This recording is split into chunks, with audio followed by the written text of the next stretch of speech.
नमस्कार friends, this is Abhinav Mishra. Welcome to couple talks. I am Shubhra. Shubhra, तुम्हें पता है ईरान इराक वॉर में जो डोनाल्ड ट्रंप ने 15 पॉइंट का एक पीस प्लान प्रपोज किया था ईरान के लिए, जिसको ईरान ने रिजेक्ट कर दिया और कहने को सीज़ फायर अनाउंस करा था यूएसए ने। बट अभी भी दोनों इजराइल और ईरान के बीच में मिसाइल एक्सचेंजेस चल रहे हैं। अब ईरान ने क्या किया है, ईरान ने एक और फ्रंट खोलने की कोशिश करी है ताकि जो फ्यूल की सप्लाई पूरी दुनिया जो जिससे अफेक्टेड है, अब ईरान उसको और बढ़ाने की कोशिश कर रहा है। कर क्या रहा है ईरान? ईरान ने अपना स्ट्रेट ऑफ हॉर्मूज पे तो पूरी तरह चोक कर ही रखा है। उसने इंडिया को अलाउ किया है, रशिया को अलाउ किया है, अपनी जो फ्रेंडली कंट्रीज़ हैं उनको अलाउ कर रखा है उसने कि आप ले जाओ अपने टैंकर्स, एलपीजी जाए, पेट्रोल जाए, लेकिन बाकी सबको रोक रखा है। तो यूरोप, अमेरिका, अलाई कंट्रीज़ हैं जो, वो सब बहुत परेशान हैं। अब उसने क्या किया है, उसने सऊदी अरेबिया के पीछे की साइड जहाँ पे रेड सी है, रेड सी के दो एंड्स हैं, एक है सुएज कनाल, दूसरा है बाबल मंदेब। उसने बाबल मंदेब की जो स्ट्रेट है उस पर अपने जो हूथी मिलिटेंट्स और रेबल्स हैं उनको यूज़ करके उस पर अटैक करने की प्लान बनाया है। और हूथी जो मिलिटेंट्स हैं उन्होंने इसराइल के ऊपर मिसाइल अटैक शुरू भी कर दिए। अब हूथीस कौन है? तुम्हें तो ये पता होगा कि दुनिया भर में इस्लाम मेनली दो उसमें बटा हुआ है, शिया और सुन्नी। हाँ। और ये आपस में हमेशा लड़ते झगड़ते हाँ, रहते हैं, इनमें आपस पाकिस्तान में हो कभी नहीं चाहे बनती। कोई और देश हो। बस इंडिया में ही थोड़ी इनके बीच में कॉन्फ्लिक्ट कम है। इंडिया में इतना कॉन्फ्लिक्ट है और ये कम है। इन दोनों के बीच में कम है, शियाज और सुन्नीस के बीच में। बाकी जहाँ पर भी खाली मुसलमान देश हैं वहाँ पे शिया सुन्नी के बीच में हमेशा से इशू रहते हैं। अब यमन एक कंट्री है, वो सऊदी अरेबिया से नीचे है, कोस्टल रीजन पे। उसमें शियाज भी बहुत सारे हैं, सुन्नी भी बहुत सारे हैं। सुन्नी जनरली गवर्नमेंट में रहे हैं और उनको सपोर्ट रहा है सऊदी अरेबिया का, और सऊदी अरेबिया की वजह से यूएसए का। और रेबल्स हैं जो शिया, तो हूती शिया लोग हैं और इनको हमेशा से ईरान का सपोर्ट रहा है।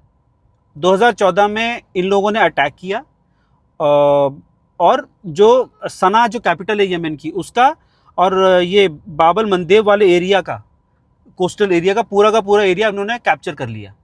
और तब से लेके आज तक यमन की जो कैपिटल है वो रेबल्स के हाथों में है। अटैक, वो लड़ाई हुई थी कि वो गवर्न नहीं कर रहे हैं, करप्शन है, और जो शियाज हैं उनको सुन्नीज में कन्वर्ट किया जा रहा है, और भी बहुत सारे रीजंस थे। बट मेनली प्रॉब्लम शिया सुन्नी की वजह से ही थी, इनके बीच में जो लड़ाई थी। अब और ईरान हमेशा से हुथीस को, जैसे ही हमास और हिजबुल्ला को, इन तीनों को वो फंडिंग भी करता है, इनको आर्म्स और अम्यूनिशन भी देता है। ठीक है, इसको वो कहता है एक्सिस ऑफ रेजिस्टेंस, जो कि इसराइल और यूएसए के अगेंस्ट लड़ते रहेंगे। अब अटैक किया, अब होगा क्या? अगर ये अटैक शुरू कर देता है हुतीस, तो बाबल मंदेब स्ट्रेट फिर से ब्लॉक हो जाएगा। रेड सी से जो पेट्रोल, फ्यूल, बाकी फर्टिलाइजर जो भी कुछ जाता है, जो कि इंडिया से होता हुआ, रेड सी से होता हुआ सीधा मेडिटेरेनियन यानी कि आपका जो यूरोप वहाँ पहुँचता है, उसको बंद कर देंगे। और उसको बंद करने से क्या होगा, इनको अफ्रीका के नीचे से लेके जाना पड़ेगा। अगर तो ये बात सेटल हो जाती है इनके बीच में, हुतीस नहीं करते हैं तो ठीक है। बट अगर बढ़ जाती है बात, तो अभी तो जो महंगाई बढ़ रही है वो कुछ नहीं है। 12% सप्लाई दुनिया के पेट्रोल और फ्यूल की वो रेड सी से होके जाती है। और अभी जो प्रॉब्लम हो रही है वो कुछ नहीं है, प्रॉब्लम 3-4 गुना बढ़ जाएगी। और अभी मैंने जैसे पहले बोला था, बैटल ऑफ एट्रिशन है। जो पहले हार मानेगा वो इसलिए हार मानेगा कि उसकी रिसोर्सेज खत्म हो चुकी हैं। और बात इधर पीस टॉक की चल रही है, उधर करीबन 2 से 3 हजार मरीन्स अमेरिका के रेडी हैं, ग्राउंड अटैक के लिए शुरुआत करने वाले हैं ईरान के ऊपर। हो सकता है ये एक टैक्टिक हो कि ईरान के ऊपर दबाव बनाया जाए, क्योंकि ईरान की अभी बाकी सब तो खत्म हो चुकी है, एयरफोर्स खत्म हो चुकी है, एयर डिफेंस खत्म हो चुका है। उनके पास खाली मिसाइल और ड्रोन बचे हैं जिससे वो अटैक कर पा रहे हैं। अपने आप को बचाने का उनके पास कोई तरीका नहीं है। ठीक है, बस उनकी आर्मी 100% इंटैक्ट है, क्योंकि भी आर्मी की ऑन ग्राउंड लड़ाई शुरू नहीं हुई है। बहुत अभी अभी और आगे चलने वाला है ये वॉर, अभी और लंबा खींचेगा और हम लोगों को तैयार रहना पड़ेगा। We will have to be prepared for whatever outcome future holds for us. ठीक है, ये तो बताओ वेडिंग इंडस्ट्री का क्या होगा? अब देखो, वेडिंग इंडस्ट्री क्या, हर इंडस्ट्री तो इस वक्त आगे चल करके हर एक इंडस्ट्री के ऊपर चैलेंज होगा। कोविड वाला चैलेंज नहीं होगा। हाँ, तो सब मोदी जी ने बंद है। कोविड से क्या वो कर दिया, कंपेयर कर दिया, सब लोग हो गए अरे लॉकडाउन लगने वाला, लॉकडाउन लगने वाला है।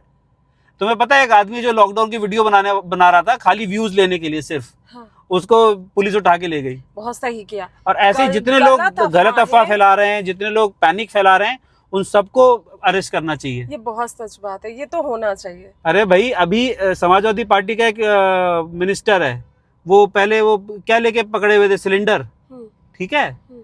अभी फिर से पकड़े गए हैं। पता नहीं 1,500-2 हजार सिलेंडर लेके बैठा हुआ था। अब ऐसे लोग हैं हमारे नेता, ऐसे लोग हमारे लीडर्स हैं, तो क्या करेंगे? पैनिक फैलेगा कि नहीं फैलेगा? ये लोग पैनिक जानबूझ के फैला करके उस पैनिक से पैसे कमाने की कोशिश कर रहे हैं। हाँ। बहुत अनफॉर्चुनेट है। चलो देखो, let's see what happens, and thank you for watching us. और आगे बताइए कि हम और अपने काम को कैसे इंप्रूव कर सकते हैं। Bye bye.